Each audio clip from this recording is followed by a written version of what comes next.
Rencontre avec Stéphane Guillan, nouveau patron de la droite lyonnaise. Le pic de pollution aux particules fines se poursuit à Lyon. Certains réclament la circulation alternée. Enfin, visite en coulisses des préparatifs de la parade de la Fête des Lumières.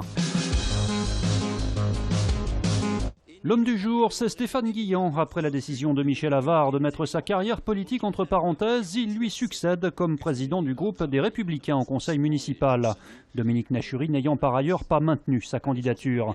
Stéphane Guillan a la réputation d'un coriace. Il n'a pas hésité récemment à aller chercher Gérard Collomb sur ses frais de réception pour Emmanuel Macron. Ce que Gérard Collomb n'avait pas intégré au début, c'est que je ne lâcherais pas.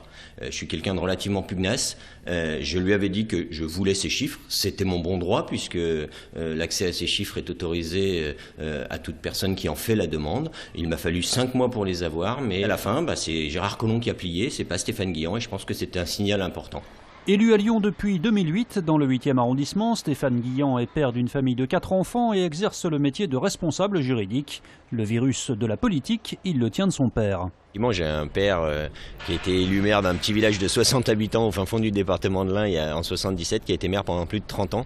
Donc entre être élu à Lyon et être élu dans un petit village, c'est le grand écart permanent. Je pense que la plus grande décision qu'il ait jamais prise, c'était de savoir où il passait l'égout, si c'était à droite ou gauche de la rue.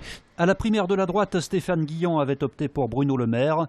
Quant à ses propres ambitions à l'hôtel de ville, j'y pense pas tous les matins en me rasant, pour reprendre une expression bien connue. On a 3 ans, quasi 4 avant les prochaines municipales. C'est largement assez pour préparer une véritable alternance et c'est mon challenge.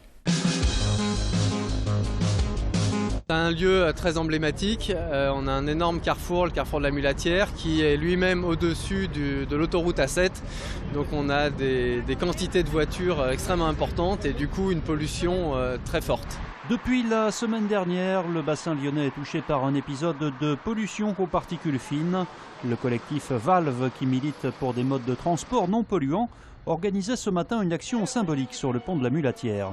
On a réalisé un corbillard qui symbolise les décès liés à la pollution, puisque sur Lyon, on a malheureusement un mort prématuré par jour lié à la pollution urbaine et 3 sur le périmètre de la métropole de Lyon. Les militants du collectif Valve souhaitent notamment que Lyon suive l'exemple de Paris en mettant en place la circulation alternée. Sur Lyon, c'est scandaleux que ça ne se mette pas en place. Nous, on demande évidemment la circulation alternée parmi d'autres, parmi aussi la gratuité des transports en commun et train. Mais ça, c'est évidemment une mesure très très court terme d'urgence. Après, au-delà de ça, on demande surtout la réalisation du plan oxygène dans les meilleurs délais et non pas sur 4-5 ans comme c'est prévu aujourd'hui. La préfecture, quant à elle, a baissé aujourd'hui la limitation de vitesse de 20 km/h sur les grands axes de l'agglomération.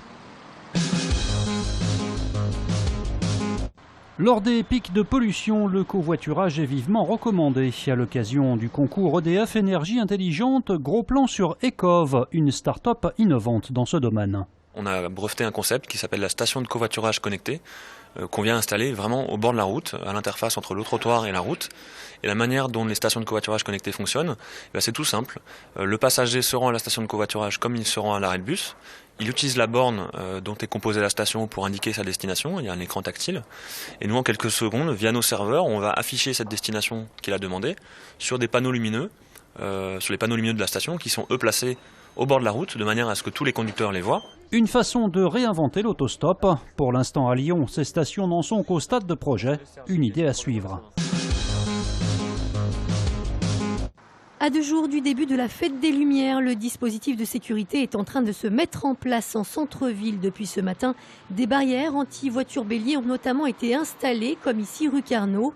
Il y en aura un peu partout sur la presqu'île, où se concentre cette année l'essentiel des animations. L'objectif est bien sûr d'éviter toute intrusion de véhicules dans le périmètre concerné.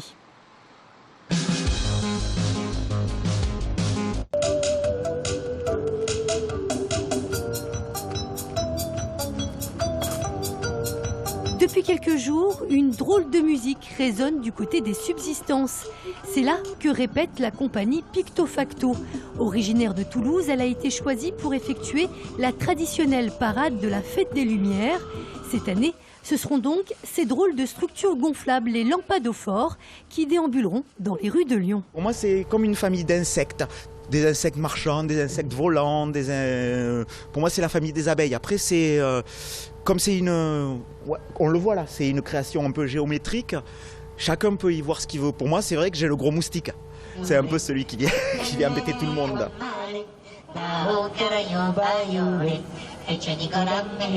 Un moustique attiré par la lumière, cette même lumière présente aussi bien à l'intérieur des gonflables qu'à l'extérieur. Une façon d'inviter le public à un moment de partage.